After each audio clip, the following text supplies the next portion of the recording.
Thank you. Please be seated. All right.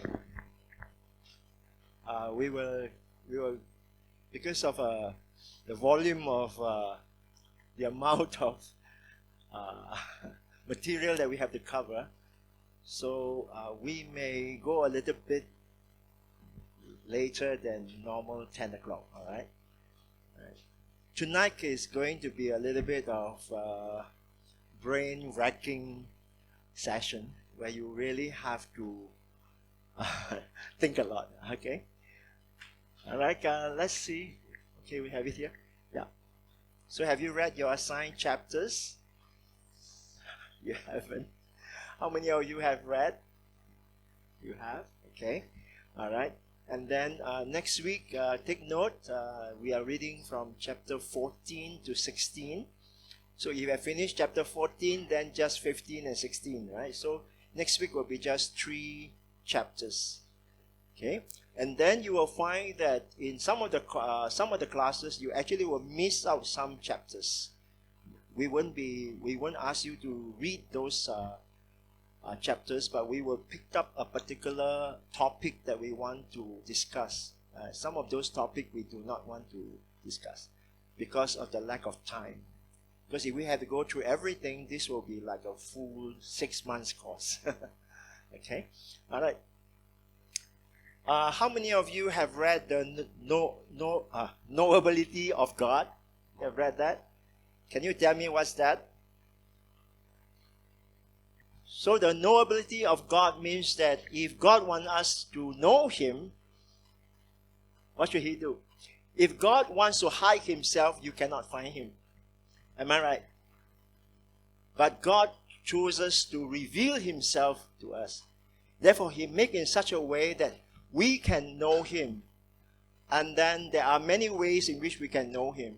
One of the most important ways will be through nature, through the creation. You look at the creation and then you can say there is a God. Okay? So I'm going to skip this one. I'm going to go very quickly. And then you study about the independence of God, the Aseity of God, He is self-existent. I am that I am. Have you read that portion? You have, right? So any question on that? You see, God does not need us or the rest of the creation for anything. Now, some pastor, they say that because God needs a family, God needs us. Therefore, He created us. He created us not because He needs us. He created us because He wants us. You see, that's a difference. Like parents, you can survive without your children. You can. Nowadays, you can. You got all the EPF and you got all your money stored up. And you can survive until very old. You don't need your children to take care of you. In the past, they have children, so the children can work in the farm. Children can help them when they grow old. So they need them, therefore they created them. Yeah. But for you, you have a choice. You say, I don't want to have kids. And that's fine. But God, in His own love for us, He created us. So the attribute of God is sometimes called self-existent, or His what? Aseity. So, aseity comes from the Latin word. A means from, and se means self. From self. So refer to property by which a being exists in and of itself, from itself, and exists as so and such of and from itself. Means that nobody created God. God existed. That's it, period. But for us, it's easy to understand. But for many people, they cannot understand. You say God exists. You say, no. There must be a cause. So we call God uncause. He's the uncause, right? Or He's the first cause. Okay? So the cause of Himself means that He comes by Himself. He is there since the beginning, before the beginning too. If for us there is a beginning, He is like before that. If you have the extreme, He's beyond the extreme. If you have the ultimate, He is beyond the ultimate. He is living in a dimension that is outside of ours. His dimension is timeless. We are limited to time. So we are framed in time, okay? That's why I'm asking you to let your brain be active a bit. If you need some coffee, please go and get some coffee, because we are going to go through some of these very abstract kind of concept and ideas. If you don't understand, please raise your hand and then we will explain again. He's known as the uncause, or he's known as the first cause. We put a portrayal of Jesus there is because Jesus, the Son of God, He became God, the second person, became a human being so as to return the kingdom back to us. Because the kingdom was given to man. How many of you read about this unchanging God? Have you read? You have. I'm just checking, see you know. How about a God who is changing? How many of you read that? No. Unchanging God, right? Alright. God is unchanging in His being, perfection, purposes, promises, right? Character, will, and covenant promises. So whatever that He proclaimed, He fulfilled. Alright? But what we are saying, what is another term for unchanging? Immutable. Right? Okay, this is the word here. If you don't know this word, write this down. Immutability. But it does not mean that God does not vary. God can vary, but He doesn't change in His primary essence. So the incarnation is the example of the variation, okay? It doesn't mean, oh, God, He changes. So a lot of this you've got to go deeper to understand this. Okay. You read about the eternal God? Have you? You read about that? So God has no beginning or the end or succession of moments in His own being. He sees all time equally vividly, yet God sees event in time and acts in time. So what happened here is that if you have a line here, all of us have beginning and the end. Time is linear. But God is beyond that. God is timeless. And because God is all-powerful, He can be at any time, any place, any time. At any moment, He can be there. So He can be here, He can be in India, but He can also go back into history. He can go back to He can go to the future. For example, how did He know that Judas would betray Christ? He had been to the future. You have seen that. He came back to the past. He went back to the prophets. He led the prophets. He gave words to the prophet. The prophet prophesies. But it was the free will of Judas. It wasn't God manipulating him. Everything is free will. Therefore, later on in this class, you will understand about the different worlds. We are talking about different worlds. Alright?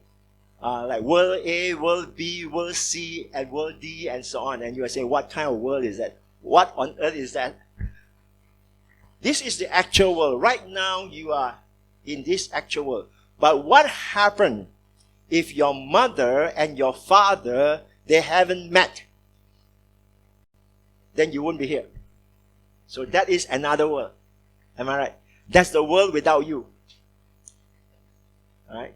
What happened if you two haven't met? Yeah? Then you won't have all your kids. But God in His sovereignty most probably continue to give the spirit or the soul and the spirit, but to another set of parents. So most probably you are sitting here as Chinese, you most probably born Indian. And those of you born Indian, you are most probably born Chinese. Okay, that is philosophy, okay? So you understand different worlds. If perchance, let's say if I have not met Pastor Ambrose, there might not be faith line. You see the point here, okay? So that's another world. There was a world when there wasn't a faith line, right? There wasn't a faith line church. There was a world that this church did not exist. And this church can continue not to exist. And that will be that world. So that world will be the actual world. But since it exists now, then this is the actual world. Can you understand world now? Okay, I hope I don't confuse you. If you are confused, never mind. Ask the coordinator. She knows many things. Okay, what's your question? You mentioned about Judas, like God already knows that he's going to betray, right? So God knows in advance, even though we have free will, what is the decision that will... The outcome of your free will. Yes. Like you watched the video already, right? Like I went to watch the Kung Fu Panda 3, yeah, very exciting. So I know the ending already. But now if I watch with you, I can tell you the ending. I can tell you what happened. You know what I mean? But I've seen that. But I did not manipulate it. I did not arrange in such a way. It's the director and the people who write those scripts, right? But I am not involved, but I have watched it. So I can tell you what happened. So this is how God, because of an eternal God, omnipotent and omnipresent, is able to move in time, which we cannot understand. If you can understand God, then try to get your little puppies to write a description about you. Yeah, impossible. Your puppy doesn't have that capacity to do that. We do not have the capacity to fully understand. But one day, we see darkly in the glass and in the mirror. One day, we will see this thing clearly. All right? One day, God will reveal to us. Okay. So, we talk about the eternal God. And so, God is timeless in His own being. God sees all time equally vividly. God sees event in time and acts in time. And we will always exist in time. For us who are created for eternity, we will have time. We won't go to the dimension of God whereby we become timeless. Okay? God break into time so that God can deal with us. And then when we die, we will also live within time frame, but it's called eternity. And 10,000 years, right? And forevermore. So it's always and always. I'm going very quickly because I have some very important thing to share with you. All right.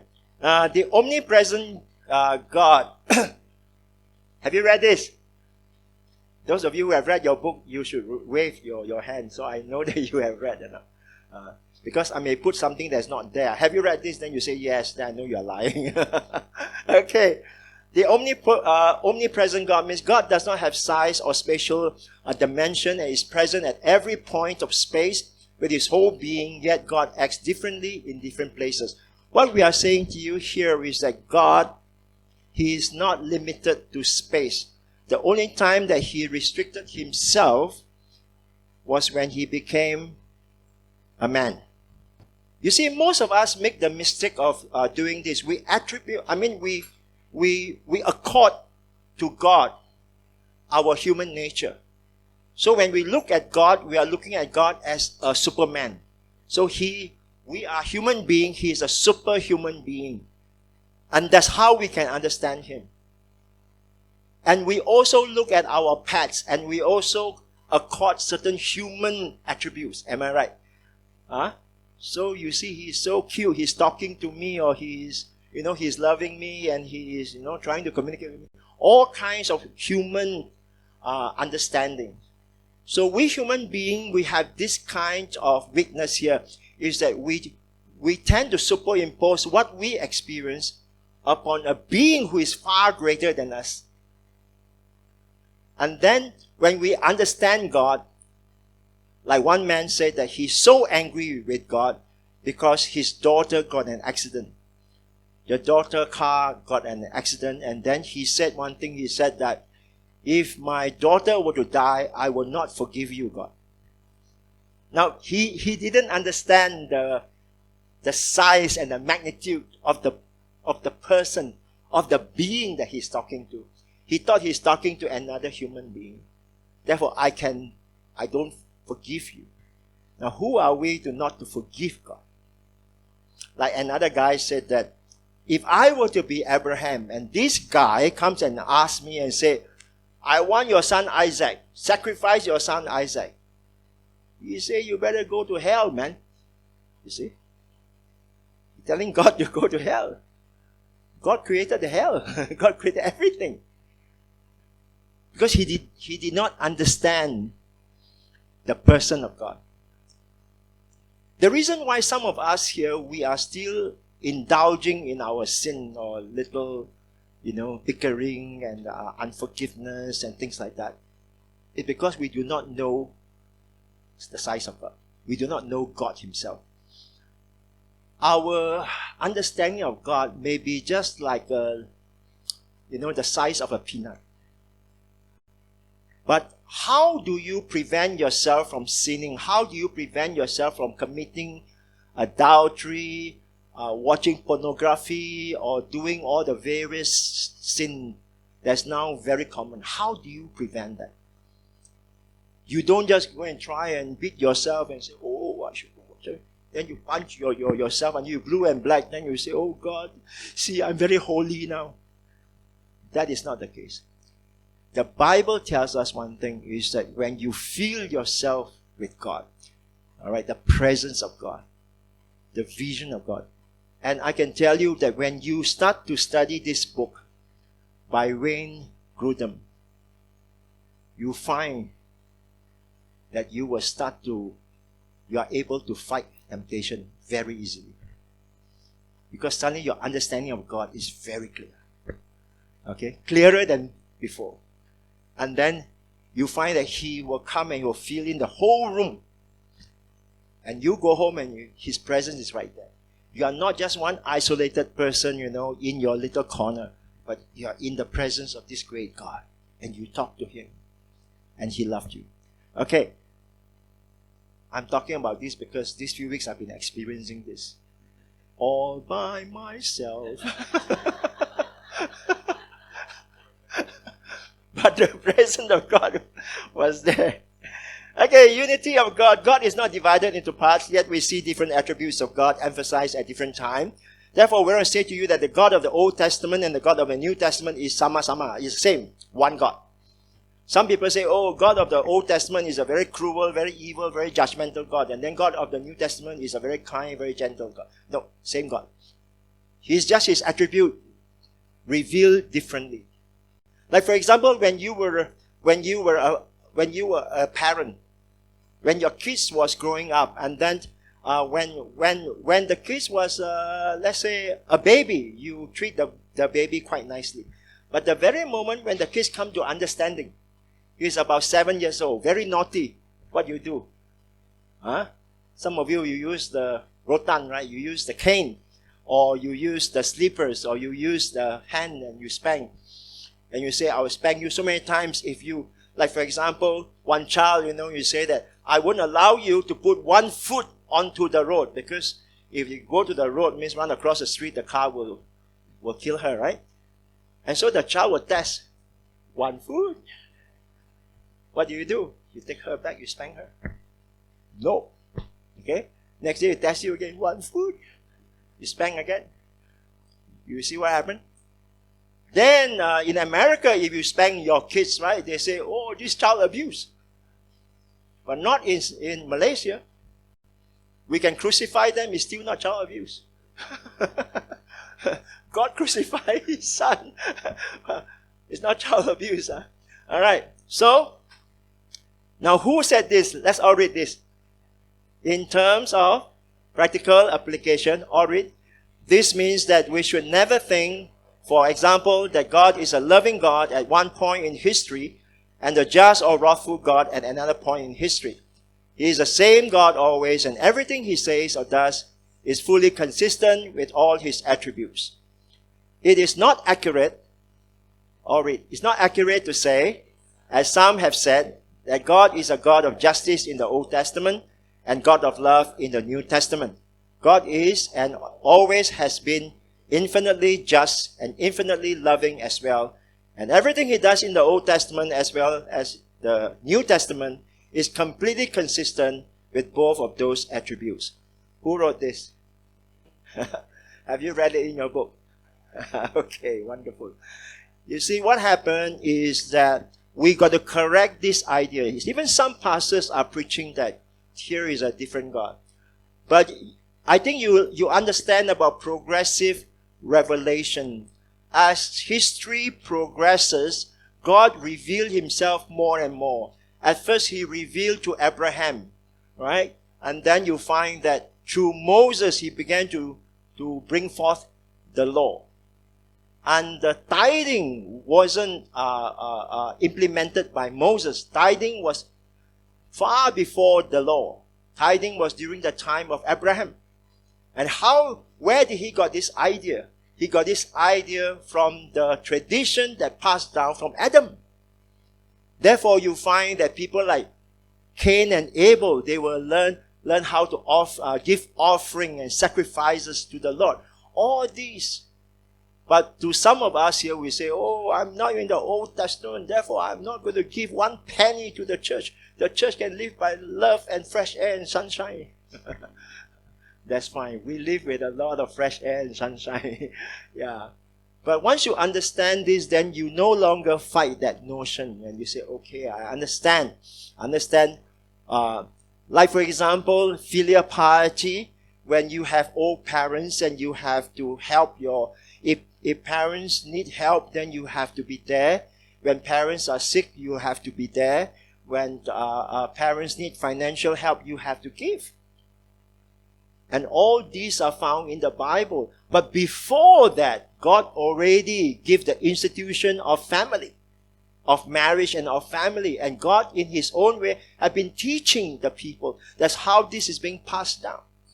Okay? So, now what we want to go now to is the proof of the existence of God.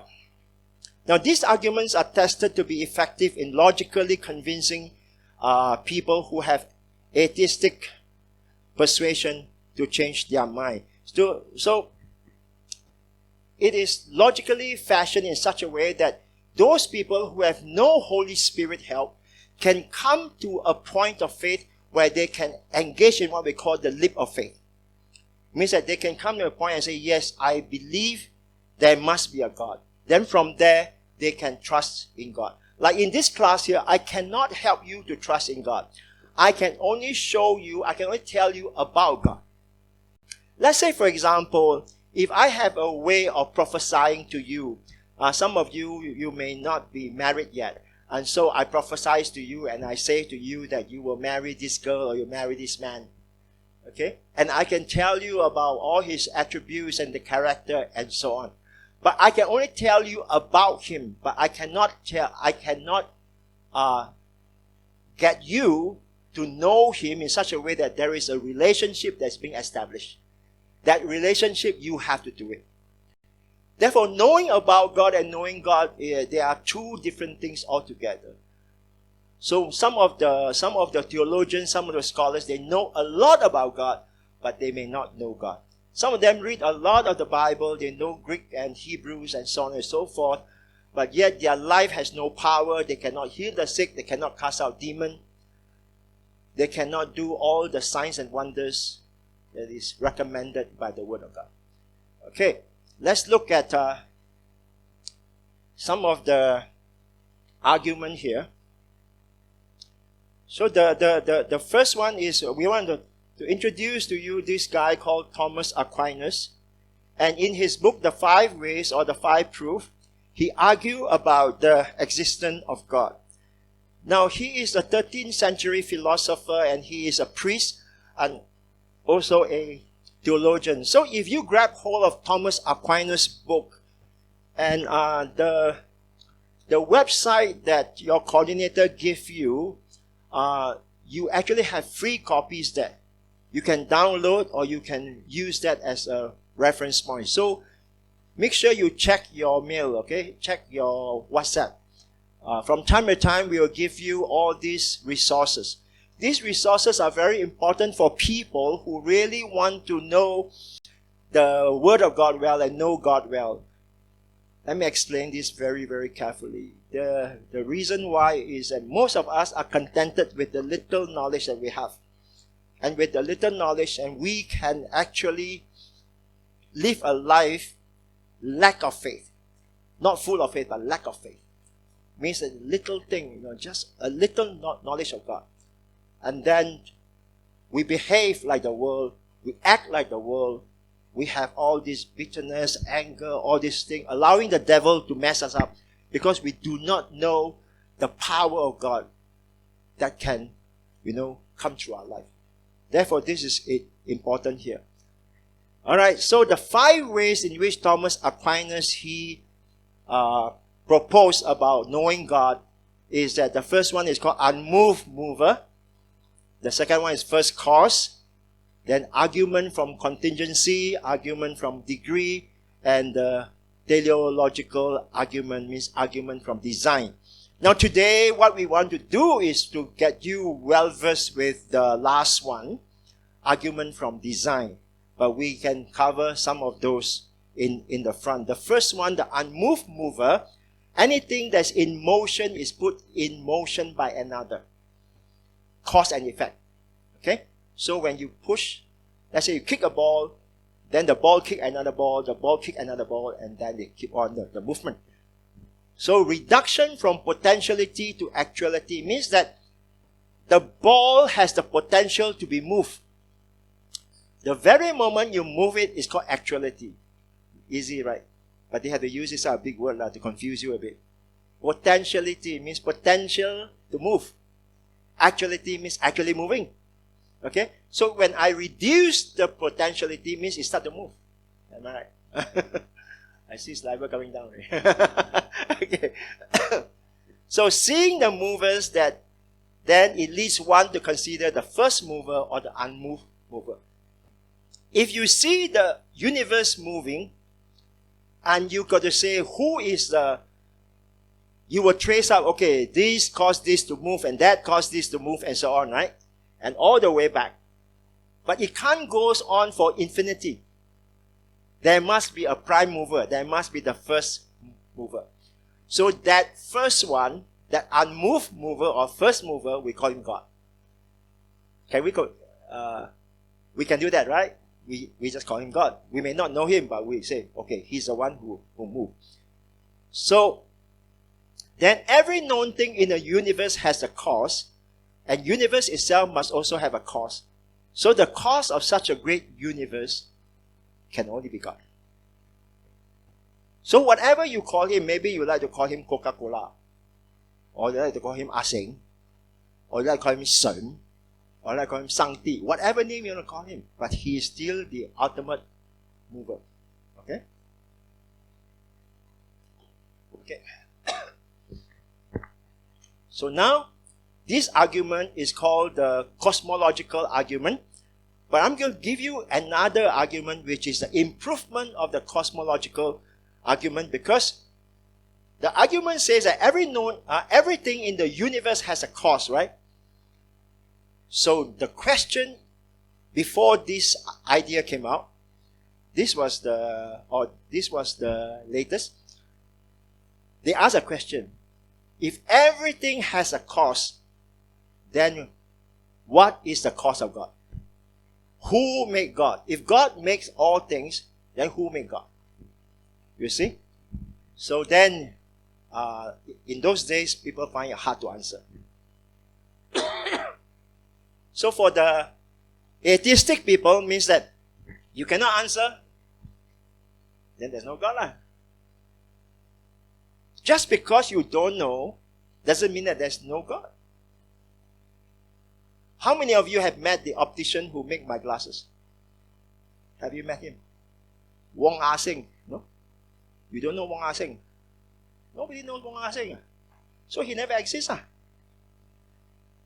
But when you look at these glasses and you say somebody must make these glasses, all these screws and lenses and so on, it doesn't just come by, they do not come by themselves.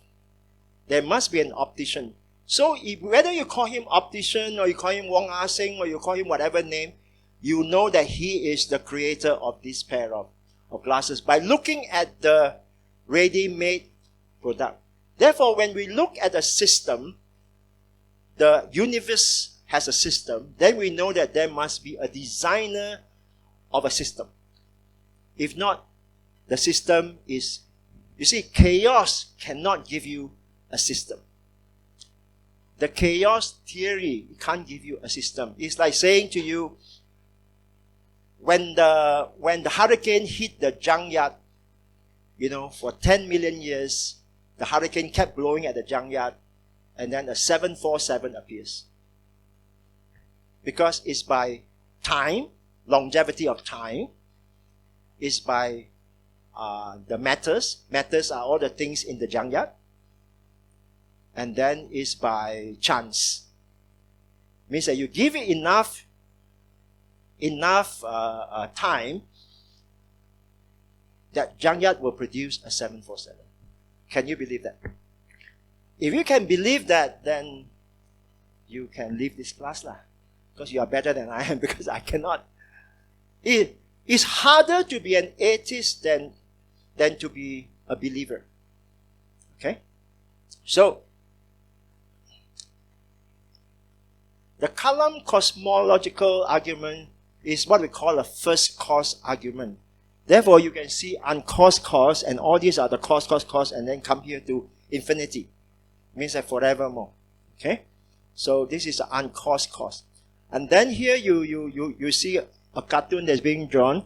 The first cause is God, uncaused by anything existing before it. Then the cause of the next cause, and the cause of the cause, and the cause of the succeeding cause, and the cause of this cause, and the cause which caused this cause. The cause is of that cause, and the cause of that cause, and the cause of that cause, and Big Bang. Then the Big Bang theory. Then the universe appears. Okay. Now this is just to simplify it for you. The Big Bang theory, people say, come from the Big Bang. But there must be some matters, right, for the Big Bang to happen. Okay? And then there will be one day, there will be a big crunch. I mean, Big Bang and a big crunch. It come down. So, what we look back to, scientists can trace back, but they cannot explain. And therefore, it comes to the people who believe in God, the philosophers, they try to explain. Okay. The Kalam cosmological argument says that whatever begins to exist has a cause. Whatever begins to exist has a cause. Means that you are only talking about contingent things. Means that not the necessary things, but the contingent things. Means that these things are not, let me say, they are not eternal. They are not limitless. Okay? So the universe began to exist, and therefore the universe has a cause. Alright. Let me explain to you this Kalam thing. It's a short term. It's called KCA. Right? It's an argument that comes from the, I don't know how to read this actually. It's an Arabic word. It's called the science of discourse. So the Arabic, the Muslim theologian also tried to find an answer. And they also came up with this kind of an idea here. Alright? So the main proponent is William Lane Craig, and you can go to his YouTube and you will find that many good lectures that he is giving right now. I think he is coming to, if I'm not wrong, coming to 70 plus already. Yeah. So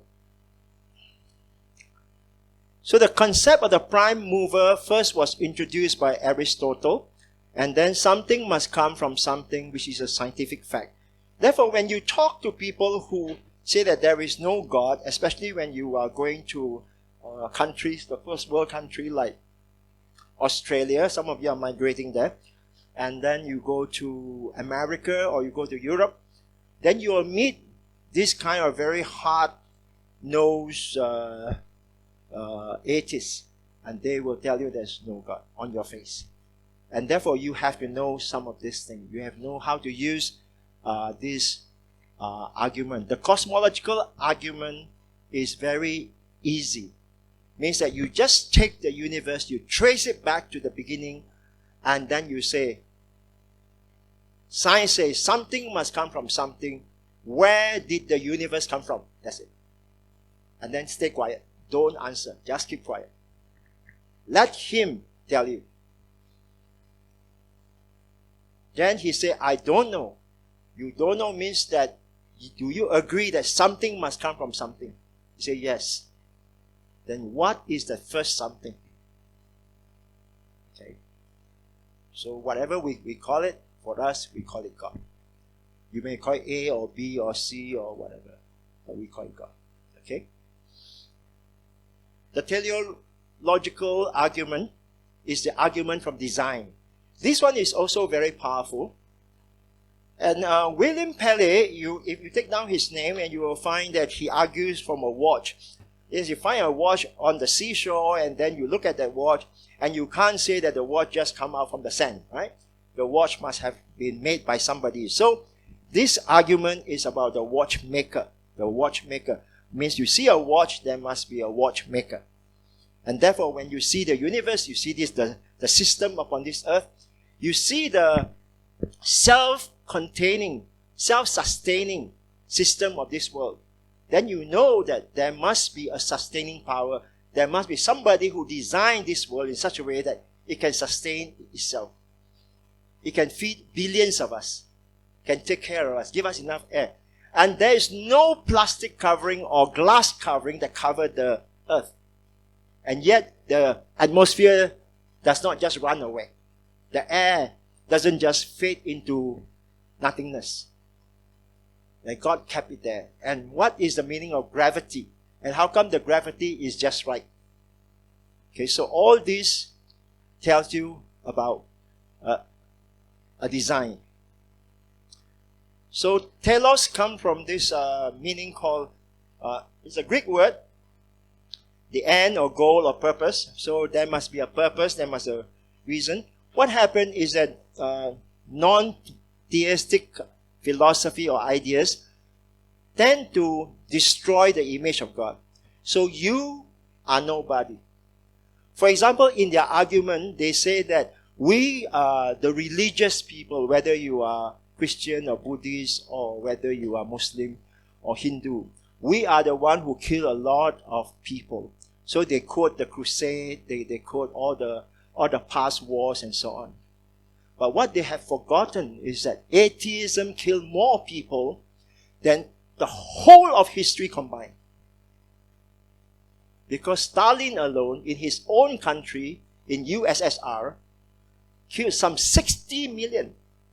So Hitler is nothing. Hitler, 6 million is nothing. 60 million of their own people killed, murdered. Why? Because of the concept that there is no God. So, when there is no God, the chances are somebody got to be God. And that's why you find North Korea, who is now the God. This young guy who is 30 years old, and he is the God. And he decides the fate of the people. When his uncle came against him, he killed the whole family. Right? Because he is God. See the point here? So in our heart of heart, we need a God. We need a God. And that because of that vacuum, that God-shaped vacuum inside us, until that God comes in, we will find no fulfillment. If you put yourself inside here, you will find that it's miserable. If you put your wife inside here, it's miserable. Or your husband inside here. Oh, my husband is my God. Oh, every day bow down to him. Now, you will find miserable. Oh, man, it's miserable. You put your children worse. Misery of miseries. Yes. You put education worse. You put your career. One day when there's no career, you want to kill yourself because all your being, all your fulfillment is found in your career. But when you reach a time of retirement, you do not feel like living. That's why my friend's father, he owned a coffee shop for many years and he had become very old, but he kept on working in the coffee shop. And one day the children said, Dad, you are old already. Why don't you close the coffee shop? We can take care of you. So he did. He closed the coffee shop. The following year he died. He just died because he got nothing to look forward to. So sometimes when people put their emphasis on the wrong thing, then when that thing is taken away, they die. They die inside. Okay? All right. So here the purpose means that needs an intelligence to have a purpose. When you say that something has a purpose, means that something got intelligent, right? And then design implies a designer. And the universe is highly complex. Every life form is highly complex. Even a strand of DNA equates to 1 volume of Encyclopedia Britannica. So that is a lot of things to read. You can't even read this Wayne Graham, and you want to read this encyclopedia. See? And that's just talk about 1 strand of DNA. So that much information packed into that 1 strand. Now, who put it there? For the atheists, it will be chance, time, and matter. By chance, they all come together. Okay? So by chance, this ear is shaped this way. Can you see my ear? My wife said I got very big ear. So I can hear her clearly, you see. But what happens if the ear is down here? How would you like your ear to be here? This by chance is here. Or ear is here. And the mouth is here. That's called by chance. Alright. So chance, matter, and time cannot create or sustain life. Because apart from creating life, it needs to sustain life. And how can you do it without a system?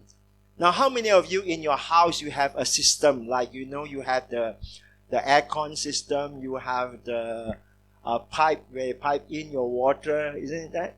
Okay, and you maintain all your different machineries or equipments in your house.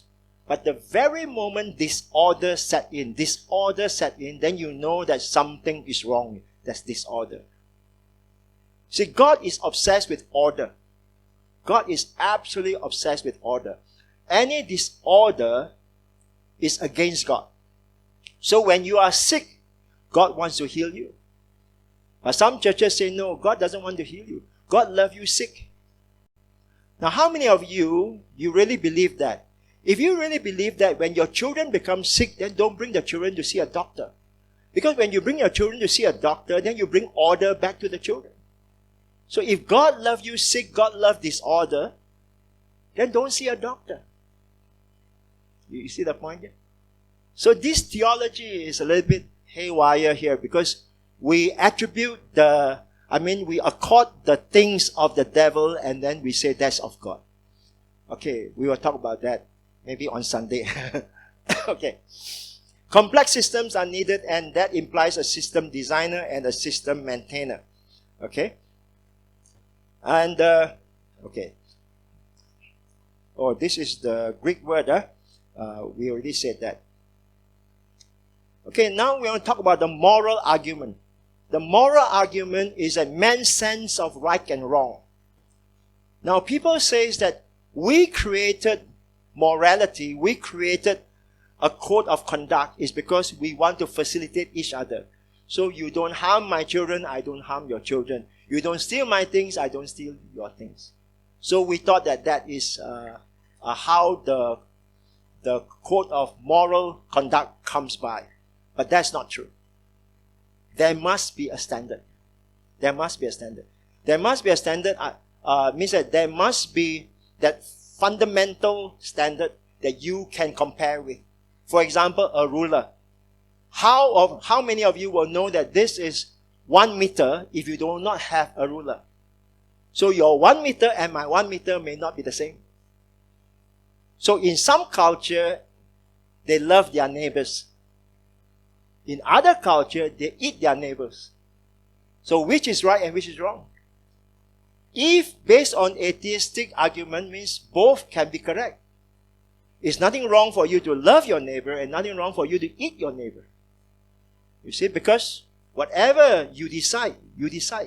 It's a cultural thing, but it's not a cultural thing. So, we say to you that because of our sense of moral rightness and justice, therefore we point to the fact that there is a God who is a source of right and wrong. Okay? A God who will someday mete out justice to all people. Once you understand how to do this argument, you are able to evangelize. Because many of you are going to meet not just people who need healing and so on. You will meet intellectuals. And intellectuals will confront you with this kind of a truth. So if they come to you and say, I do not believe in God, then you have to explain. So I've sat down with people like this. And thank God for this kind of a training. Then I find that, wow, it's able to change their mind. All right. The Word of God says, for when Gentiles who do not have the law by nature do what the law requires, they are a law to themselves, even though they do not have the law. You see what happened here is that you have this law written. They show that the work of the law is what? Written? What? In their heart. While their conscience also bear witness and their conflicting thoughts accuse or even excuse them. You see what happened here is that we are born innately with right and wrong. But we need that to be magnified. And therefore God give us teachers. God give us parents.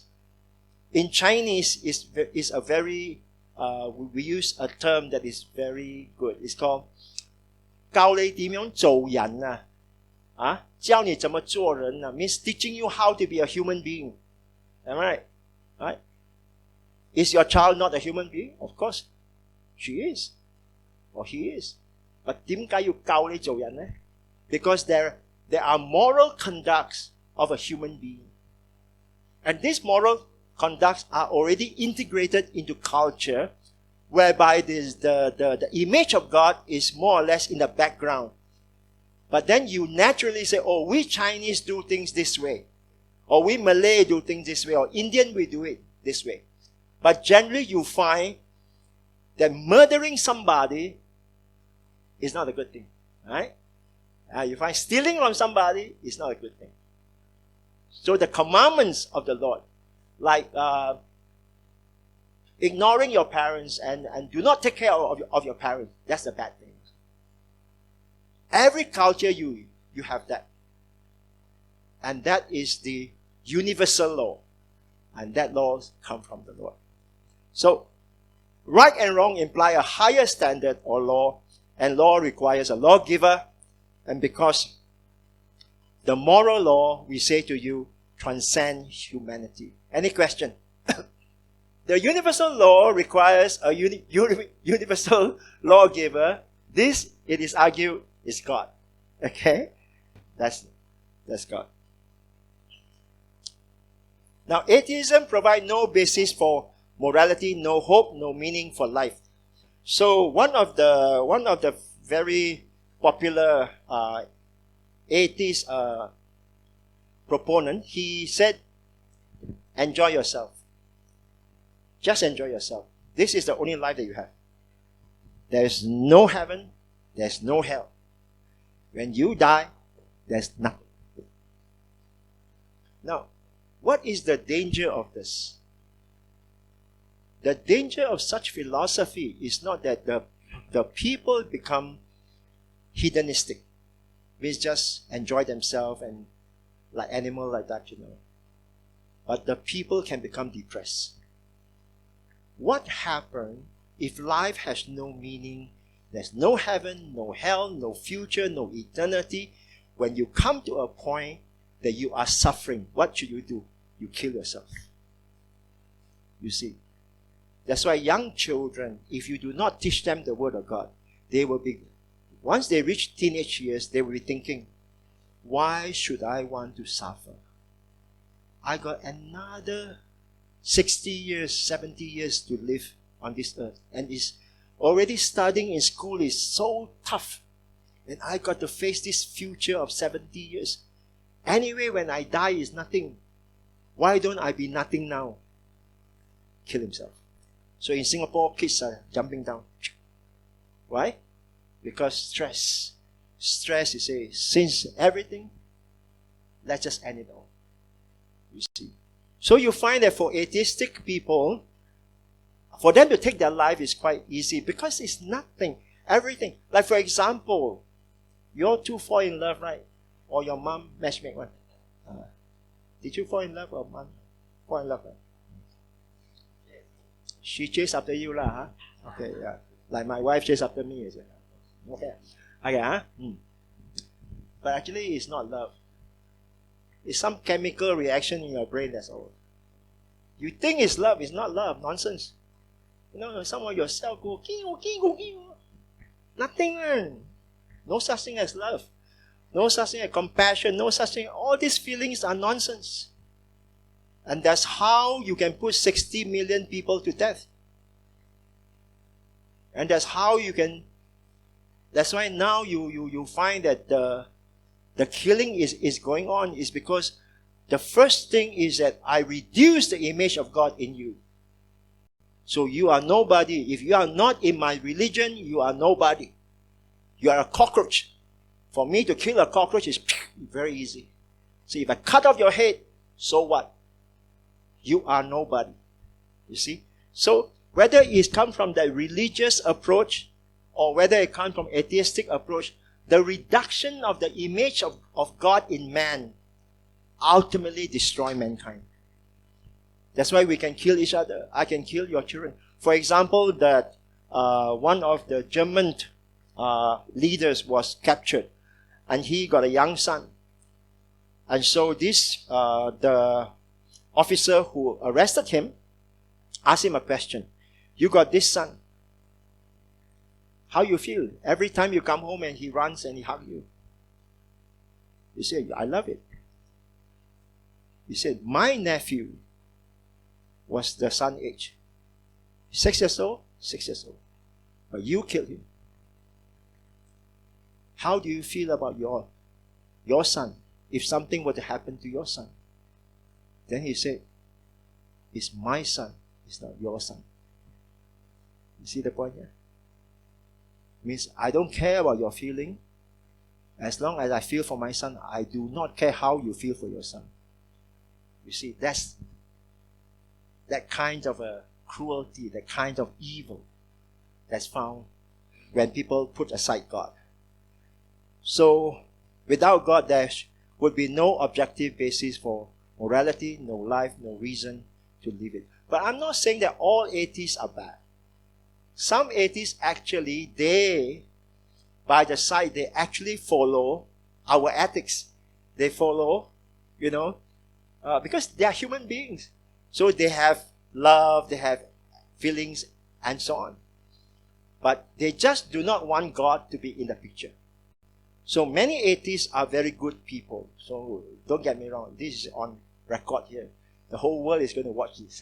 So, all right. The ontological argument is an argument based not on observation of the world, like the cosmological or the teleological arguments, but rather on reason alone.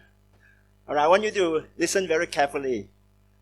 This is based on a concept. Means that you have an idea, you reason it out. But I add on to this argument here is that nobody determines something in a vacuum. You must have seen something, you must have observed something before you come up with an idea. Am I right? So you can't be out of this vacuum, then you got this idea of God. There must be a reason why you want to think that there is a God. Then you figure out how to use logic to point to God. Okay? So this is what we are going to do. The first ontological argument in the Western Christian tradition was proposed by Anselm of Canterbury, and if you can, try to read his book. A bit hard to read, but it's okay, you can still read if you understand English now.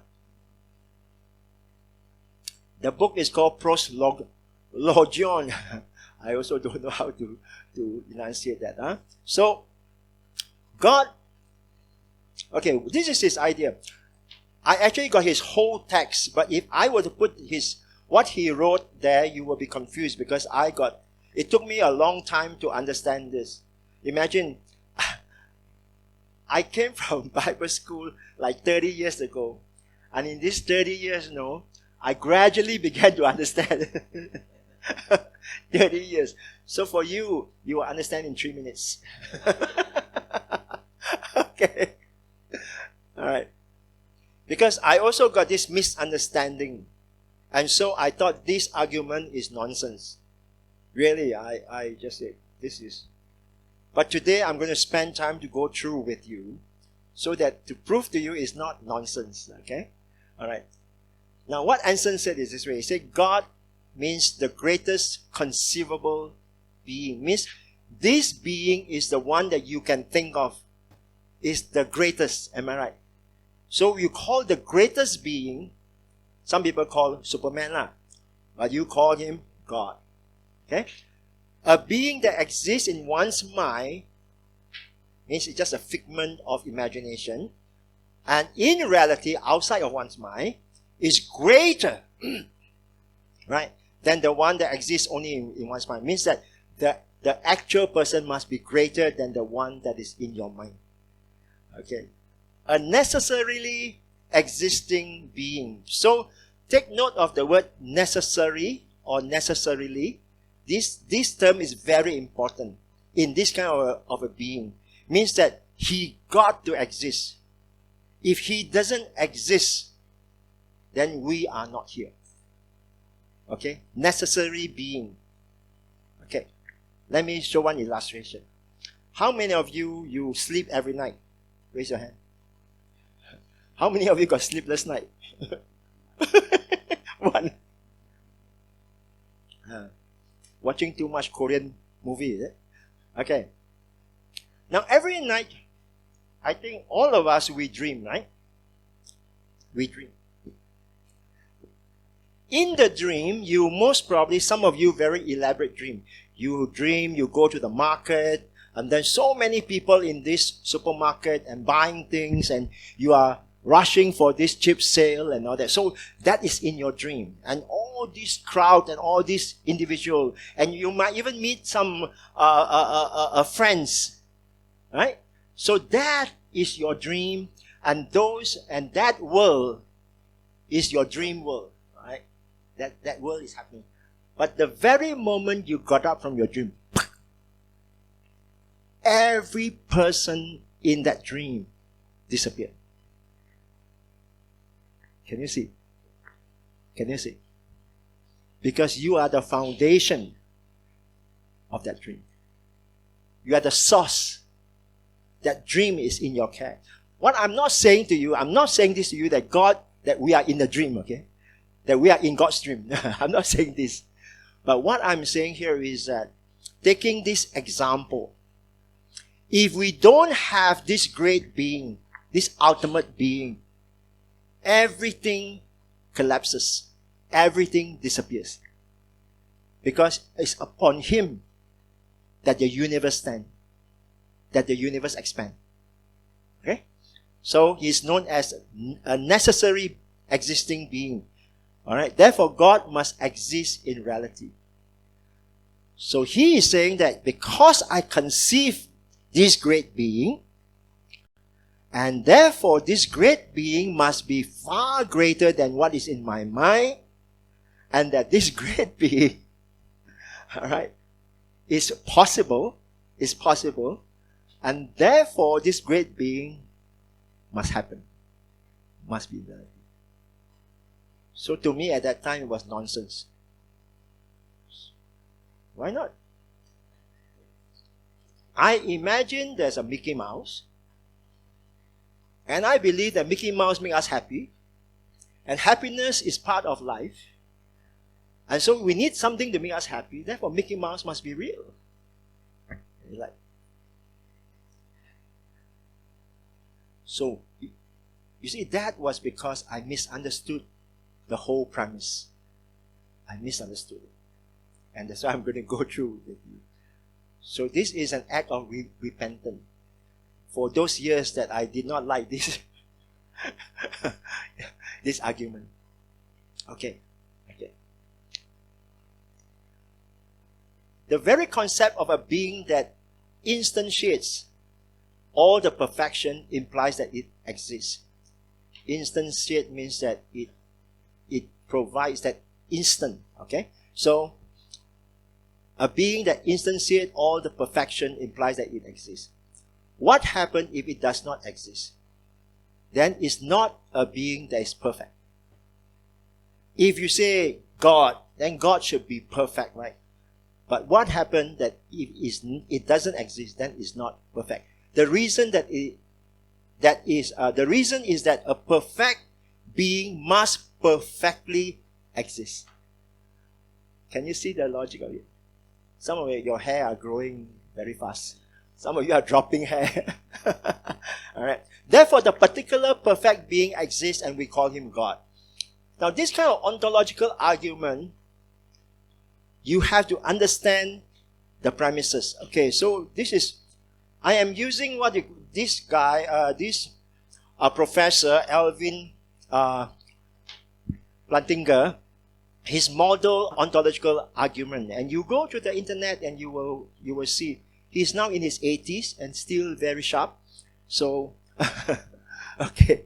Now, his is called the model ontological argument. And model means the classification of logical proposition according to their asserting or denying the possibility, impossibility, contingency, or necessity of their content. Basically, it tells you that how do I explain it? It listed out all the important factors that point to his conclusion. Okay? Alright. Let me put it very simple. Okay. Premise number 1. Did premise number 1 say God exists? No. It said it is possible. You see? So means that it is proposing an idea. Okay? It never say that God exists. But it is possible that God exists. Premise number 2. If it is possible that God exists, then God exists in some possible worlds. So remember the worlds that we told you about? Even if the worlds were to change, even if you are not in this world or there are 2 of you in this world, he can still be there. Okay? But this one is in some possible world, right? Some possible means some world that he can be there, some world that he can't be there. Okay. Just hold your horses, huh? Okay, premise number 3. If God exists in some possible world, then God exists in all possible world. Okay, how do you link that? Because he's God, right? Because we say he's perfect, right? If he can exist in some possible world, a perfect being got to be able to exist in all possible world. It's based upon his nature. It's based upon who he is. Okay? So what we are talking about, the intrinsic value of him. There's extrinsic, intrinsic, right? So his intrinsic value. Premise number 4. If God exists in all possible world, exists in the actual world. So where is the actual world? This is the actual world. Thank God you are being born, you are married, you have children, and so on. And now today you are in class. Today you can choose not to come to class. So that will be the actual world. The class without you will be the actual world. So some students are not here. The actual world is that they are somewhere. But if they choose to come, then this will be the actual world. Then that will be another world. Okay? Alright. So, premise number 5. If God exists in the actual world, then God exists. How do you like this? Convinced? Alright, let me explain to you the possible world, because this is, so it's a hypothetical situation. So this is generally a way by which philosophers used to test an idea to see if it is logical. Means that in this world you are here in this class, in the other world you are not here in this class, or you are not even here on earth. Would this thing still work? You see? So they ask whether this idea can exist in a possible world like our own world. Okay. The misunderstanding lies with or in their understanding of the term God. Because some people say that if I imagine that your unicorn exists, then based upon this ontological argument, the unicorn exists. Right? So if you go back, if unicorn exists in, if it is possible that unicorn exists, it's a proposal, right? If it is possible that unicorn exists, then unicorn exists in some possible world. If unicorn exists in some possible worlds, then unicorn exists in all possible worlds. Right? Then if unicorn exists in all possible worlds, then unicorn exists in actual world. If unicorn exists in the actual world, then unicorn exists. What's the difference?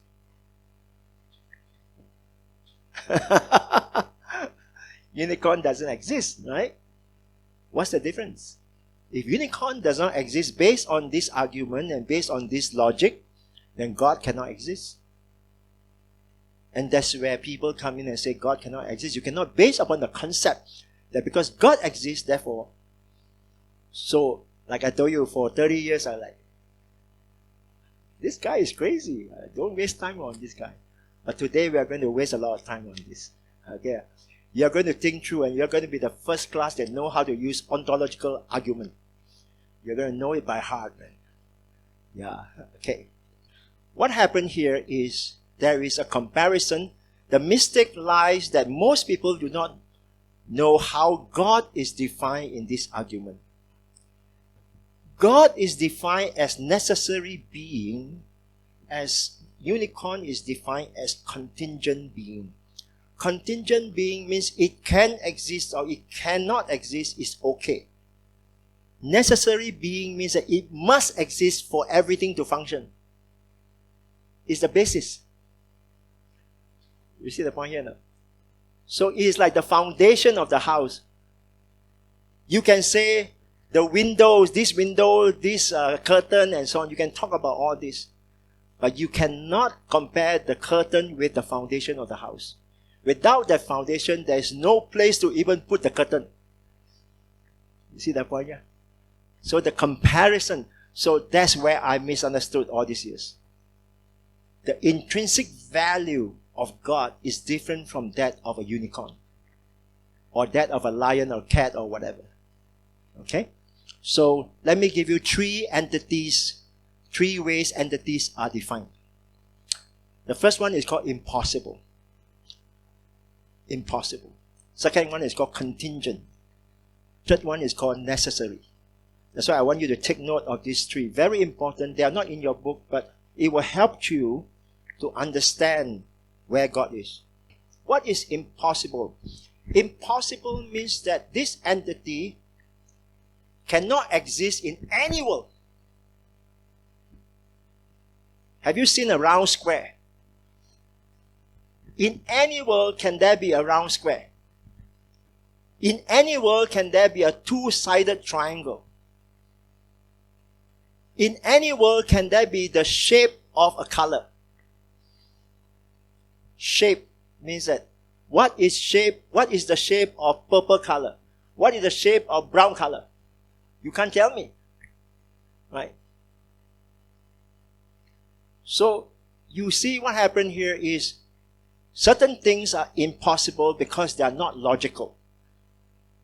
And why they are not logical is because they do not come from order. Order of God produce logic. Orders of God will produce the life and maintenance of the whole life. A system. System is based on order. Am I right? Anybody have a system that's based on disorder? Can your laptop function in disorder? Can your handphone function disorder? How many of you like your handphone to be in disorder? I can make it happen immediately. Right? Just smash it. Okay. So, then you have contingent. Contingent is an entity that exists in some possible world. Maybe E.T. E.T. phone home, huh? E.T. Or maybe unicorn. Maybe in a particular world there might be unicorn. But maybe not in our actual world. But this entity may exist there. We don't know. You see? But they are contingent because they are not the fundamental thing. Means you can have E.T. or you don't have E.T. Now, how many of you were very young when E.T. show came out? You very young. Yeah.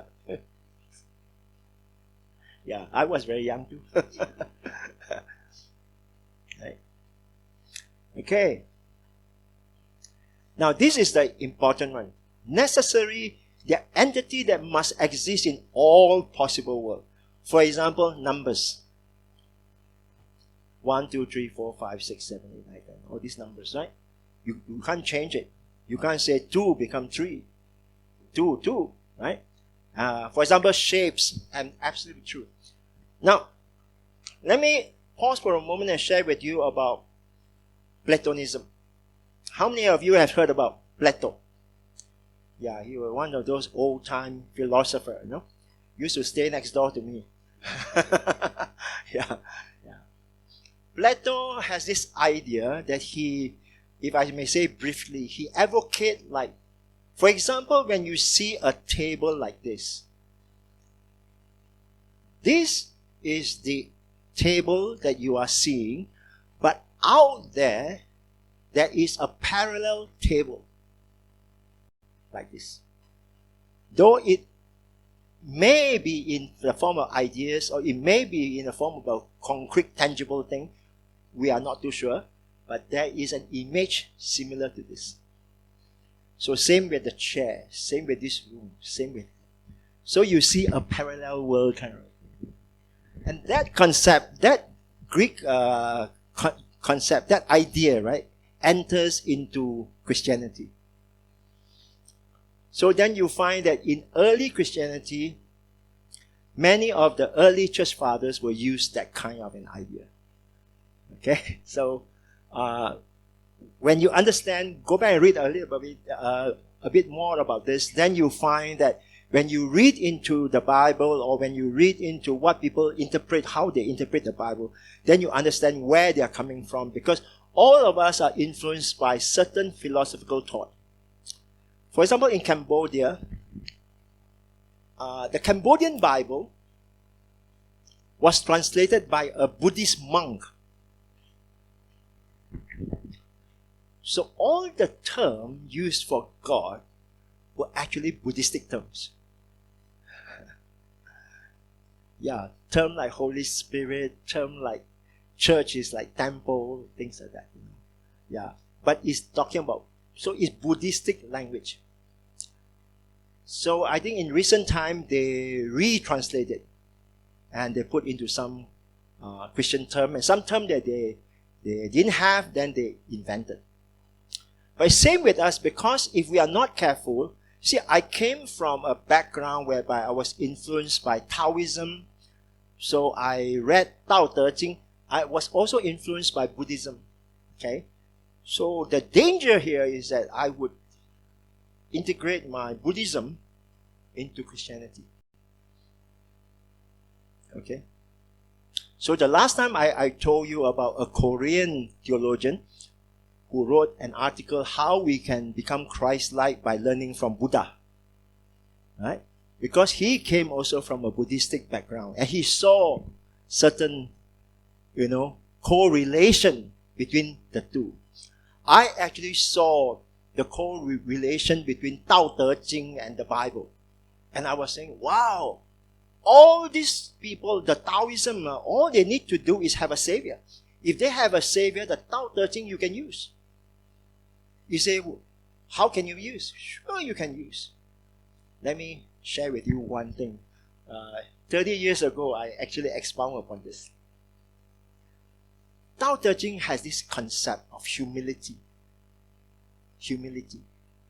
And he said that a fountain on the mountain is beautiful to watch. Beautiful to watch. But the king of the valley is the great river. What he meant is that you can stay on the mountain, but you are small, you help nobody.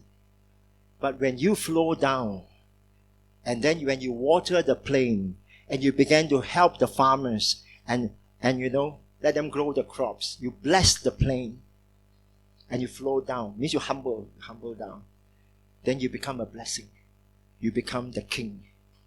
Because it's a great river. If you want to be great, you got to be the servant of all. Can you see how you match? So when you read into all this, you can say, oh, okay. But be very, very careful here, is that there would be certain twists, because Taoism comes from a pantheistic idea. Pantheistic idea means that there is virtue, there is a God in almost everything. All right? So we have to be very, very careful. Okay. So when we say that the necessary entities cannot be false or fail to exist in any possible world, means that the very moment we say it's necessary, like the number 1, 2, 3 for all the numerical value, it got to stay in every world. Am I right? You can't go to this one world and say this 1 is no longer 1 or 2 is no longer 2.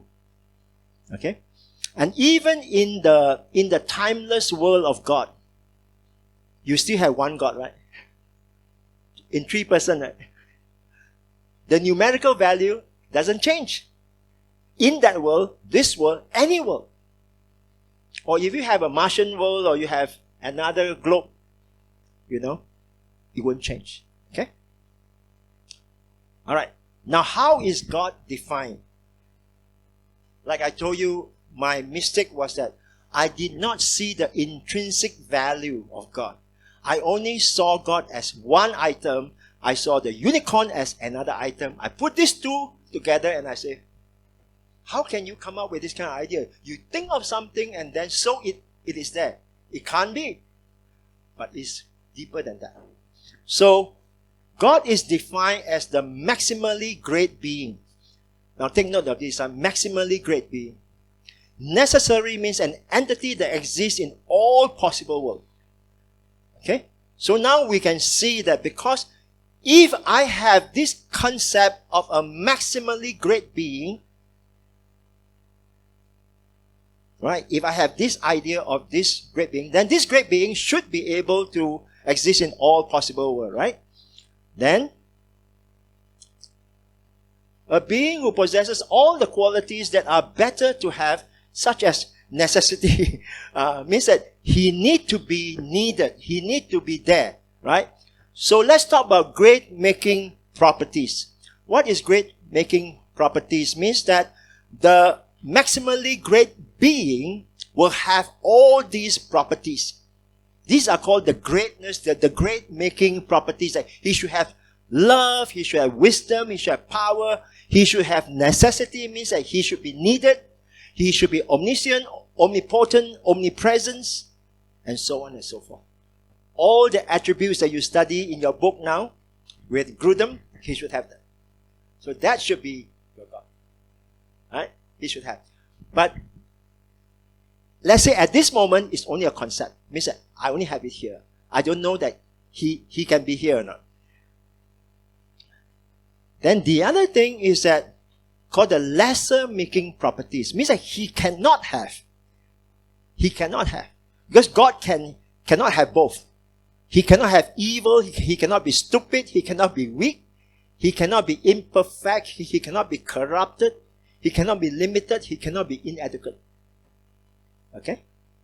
Can you see now? So here in your mind, you see this perfect being. So, philosophically speaking, it's like we taking our concept and we put it onto this idea of a being that should be there. That this is a perfect being. Deep down inside, it's like self-evident that I know there must be a being. But let me see, logically, can this being exist or not? Am I losing you or am I? Okay? Any question? Or you're all dumbfounded? Okay. So back again to the great making properties, right? So he should have all these attributes that you learn about in your book. Am I right? Okay? So that this is the image that you should have. Because now as I talk to you, I don't know how many of you have actually met God. Did he appear to you last night? No? Or this morning for breakfast? No? No. No? Okay. He didn't appear to me too. But I talked to him. I talked to him just now. I talked to him this morning. I talked to him this afternoon. I talked to him this evening. Maybe I'm not talking to him. Maybe I'm just talking to the wall. Am I? You think I'm talking to the wall? But I felt somebody in my room walk. Right? Maybe there's not somebody. There's just the wind blowing or aircon or something like that. Yeah? Okay. So we're back to this three thing. Now when we say the maximally great being, can he be impossible? Can he be impossible? If he is a maximally great being, impossibility cannot be a part of him, right? Because if he is impossible, then he exists in no world. Because he is not beyond logic. He's not illogical. It's not what we call logical absurdity, you know. It's not that. Then is he contingent? Means that he exists in some world. If he exists in some world, then he is not maximally great being. Because he's maximally great. You see the point here? The word is maximally great. So he is only partially great. Then he will exist in only some world. But because he is maximally great being, therefore he comes to that point where he is necessary, and there you see that yellow ring around it means exists in all worlds. And then we say, because he exists in all world, he's looking at me like that. He exists in all world. Then he exists in the actual world.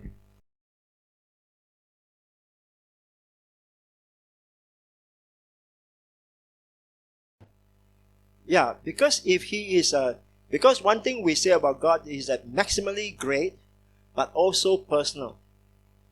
So, you see, you can have a God who is not personal.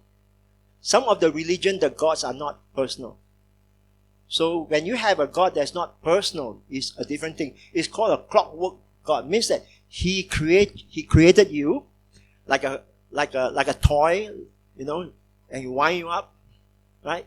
Just wind you up, or like this alarm clock. He just wound you up and they put you there, and then you just sustain by yourself. So he's not a personal God. But for us is that in Christianity, this God is a personal God. So the personal God part is very important. Now, if there were other worlds, I believe he would reveal to other worlds because of the personal God.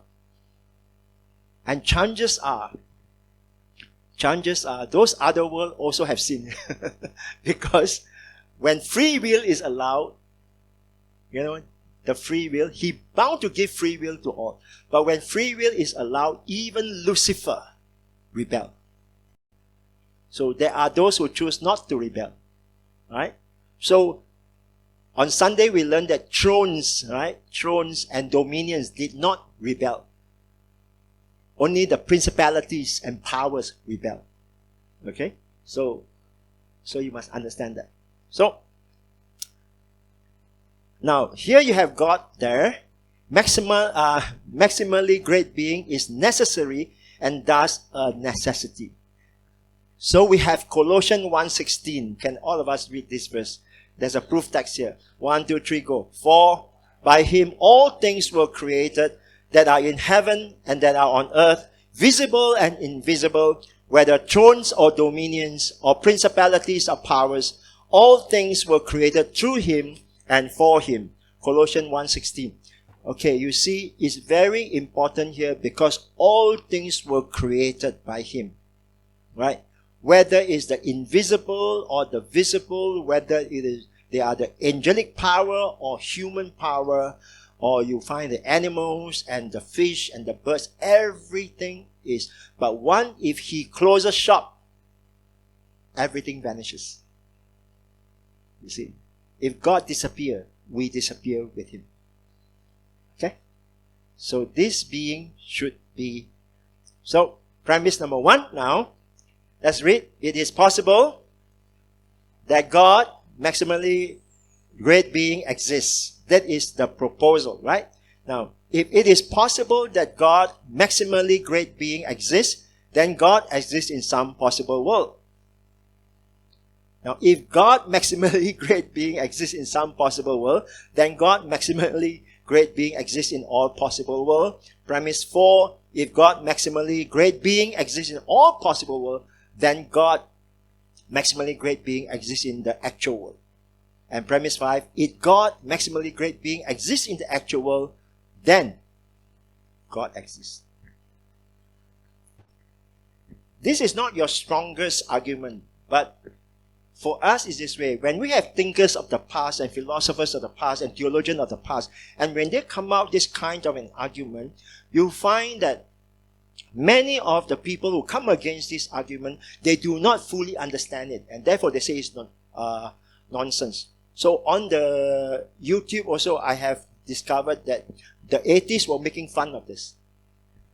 They said, if I think that there's a unicorn, and this guy said, yeah, these people, how can they even have this kind, and they call it a logical deduction thing, So they were mocking. And this whole thing, so I was watching the whole thing and say, you don't know. And you are talking out of ignorance. Now, if you want to refute somebody, if you want to challenge somebody, you want to write a polemics against something, make sure you know. Right? When I wrote about the Da Vinci Code, right? I read the book, I watched the movie. I did not get it third hand. I actually get it. I listened to what the guy got to say. I read what the guy got to say. Then I said, oh, okay. Easy to attack. Very easy. Because all you have to do is tear down what he claimed to be true. What he claimed to be historical facts, what he claimed to be true. But you see, he's very smart. He make it into a story. He did not tell you that this is a documentary piece, that these are based on fact. No, but he tell you a story. So you can't refute him. Because in this world, it's true. In his storybook, it's true. James Bond, is there, how many of you have met James Bond before? Brother Eric, you met James Bond? No? Oh, you are James Bond, no? How many of you read Sherlock Holmes, the great detective? He even got a street where he stay, I think Baker Street or something like that. Yeah? But actually it's not Baker, it's Filio 1 he stay. But you see, there's no such street. There's no such street. No. There's no such house also. Okay? Because it's a story. It's Arthur Conan Doyle's idea. So there's no such a detective or whatever. You see the point here? It's a story. So like us, like that, we Chinese worship Sun Wukong and all that. There's no such thing as a monkey god and so on because it's a story. You see the point here? But in that world, he exists. So you read about Shakespeare, right? Merchant of Venice. Yeah? Hamlet. Hamlet never exists. But in that world, he existed. You see the point here? So what these people did is that they used the story and then they present it like truth.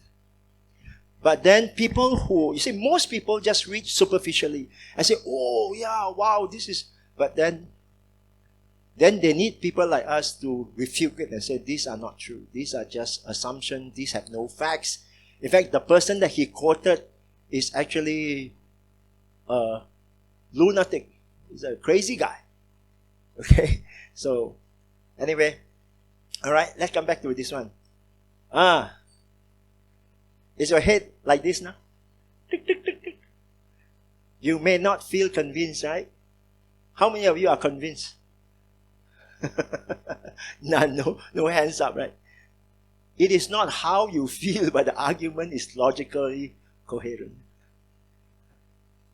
Because you presented an idea, right? So you see, the question lies in the first premise.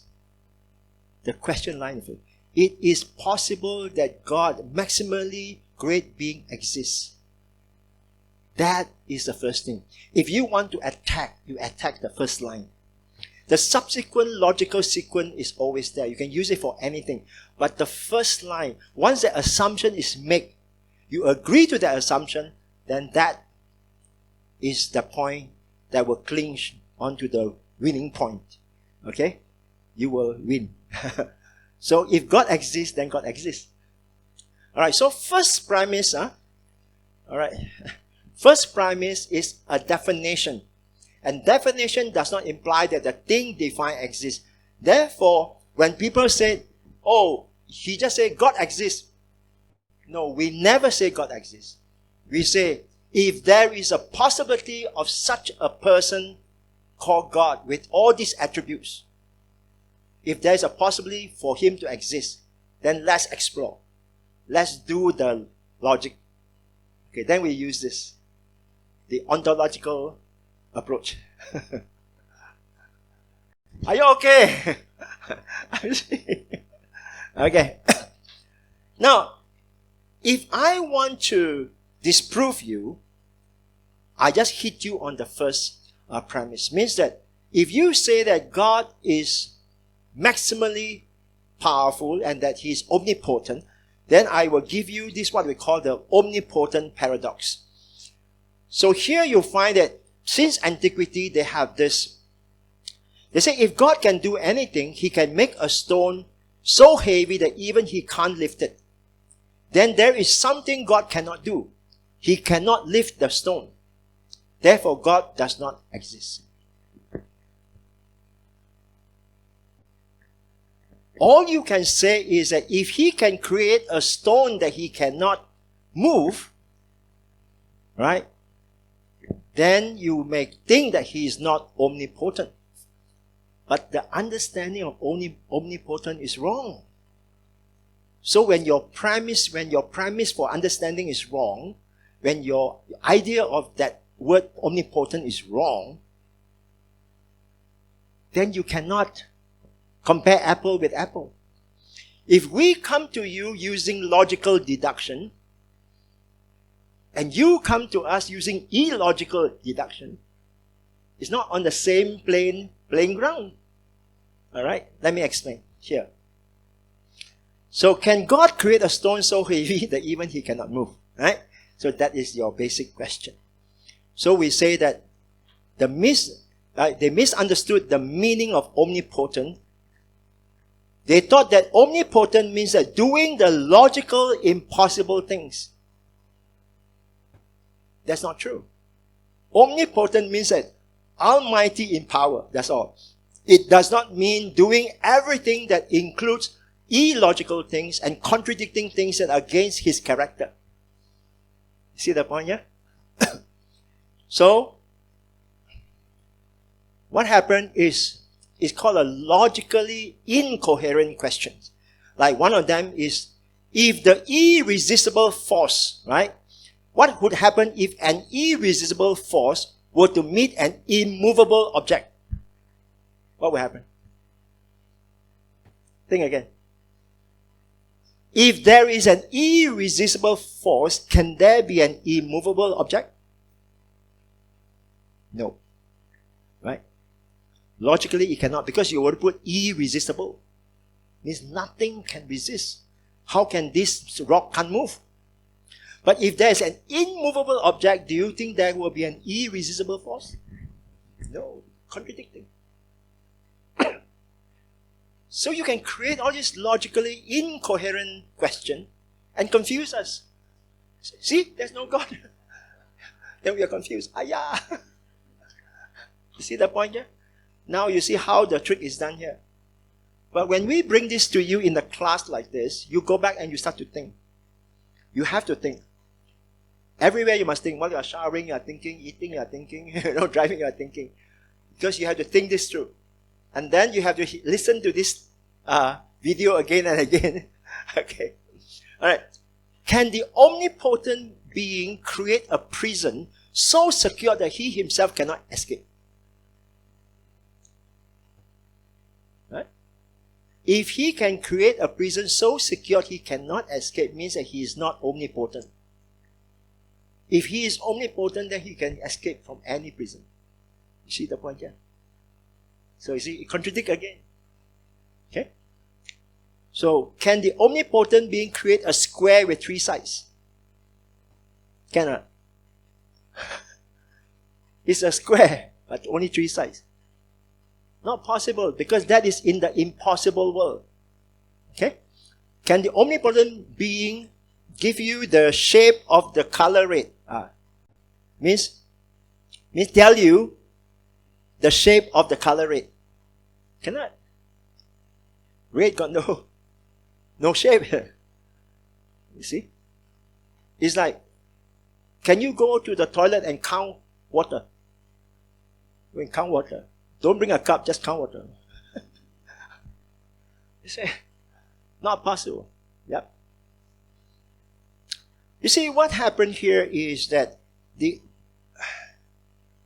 omnipotent paradox here, number one, is illogical, because omnipotent doesn't mean that you can do even the thing that contradict the character of God. Therefore, it says it's impossible for God to lie. Hebrews 6:18.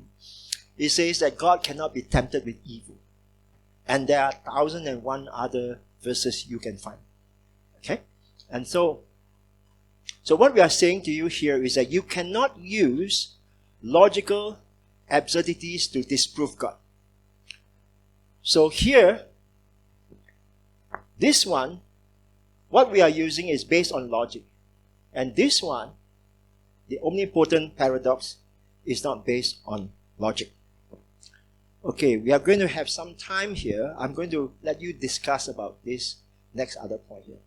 But this one, I want you to see this. Since God is omnipotent, why can't God do the logically impossible? Just now we already said. His own nature, okay? He won't do anything against his own nature. And then up there it says what? Order, right? Order. That's the key. That's the key. Because if you do something that is illogical, because logical things come from order. Illogical things come from disorder. If you do something illogical, then order cannot be maintained. But order is a part, because existence came from order. You exist because of order. The whole universe functions because of order. You see, so that the sun wouldn't come too near and burn you up, and then won't move away and freeze you up. Okay? So you are just right. You got your 4 seasons and so on. The little adjustment of the earth, you will find that there will be chaos. And even the control of this volcano and the lightning and all that, they're all part of that order. Okay? But that disorder came because of sin, but yet God still maintained order of existence.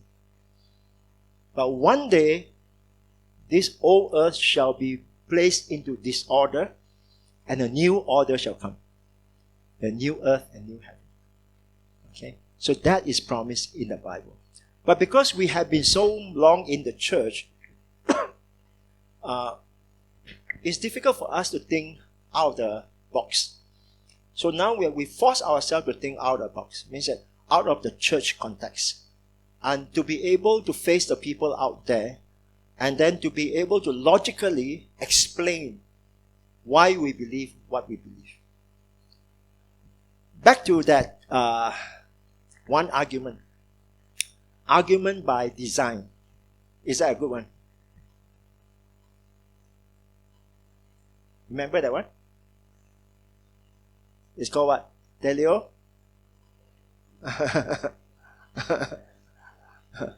Telephone. Yeah. Okay. Remember the cosmological? The cosmological is linked with the teleological. Okay? So these two, you go back and master it. Alright? Now I have a question I'm going to throw to you.